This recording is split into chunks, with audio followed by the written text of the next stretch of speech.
即係我哋成日就話右翼就係保守啊嘛，而保守就係傳統啊。咁但係如果從呢個角度去睇下二戰嘅話咧，有一樣嘢都幾有趣，因為我哋都知道呢個歐洲戰場主要就係美國咧、蘇聯啦，咁同埋就係德國啊，而佢哋分別代表嘅就係呢個自由主義咧、共產主義咧，咁同埋就係呢個國家社會主義。至於最後勝出嘅就係自由主義同共產主義啦。咁但係好不幸嘅就係咧，呢兩者就係最反傳統，即係好似自由主義咁樣啦。咁呢個就係來自所謂嘅社會契約啊嘛，就係話當我哋要組織一個社會嘅時候咧，呢個就係應該基於每個人嘅自由選擇嘅。咁你可能就會覺得呢個都好合理咧。但係其實如果真係按照呢個自由選擇嘅原則嘅話咧，我哋對於傳統啊或者歷史啊都係冇任何嘅責任，因為我根本冇選擇過我嘅傳統同歷史啊嘛。呢啲都係我一出世就決定。咁點解我要去傳承呢個傳統咧？點解我要覺得歷史同我有關？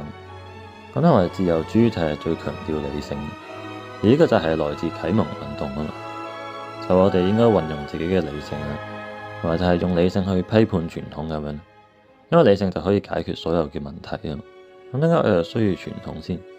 所以發展到最後咧，自由主義就演變成我哋今日嘅資本主義啦。而呢個都一樣係反傳統嘅，因為資本就係流動啊嘛。咁所以佢係唔會忠於某個傳統嘅。咁同埋當資本由一個地方走去另一個地方嘅時候咧，佢就係會將外來嘅文化強加於呢個地方啦。而結果就係導致所有嘅差異都消失啊。咁如果你走去問經濟學家咧，佢哋就係會將呢個叫做全球化咧。但係實質上咧，呢個就係專門用嚟摧毀傳統嘅。至於共產主義就更加唔使講啦，因為對於佢哋嚟講咧，所有傳統都係要被推翻嘅。而呢個就係因為傳統等於落後同埋壓迫啊嘛。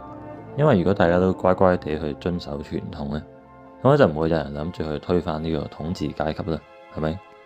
咁所以當我哋睇下呢個自由主義、共產主義同埋就係國家社會主義嘅時候咧，後者對於傳統就係最唔排斥嘅。咁當然佢哋就係反基督教啦。不過呢個就係因為佢哋比較崇尚日耳曼嗰種勇武嘅傳統啊嘛。而呢個多少都同基督教有衝突嘅。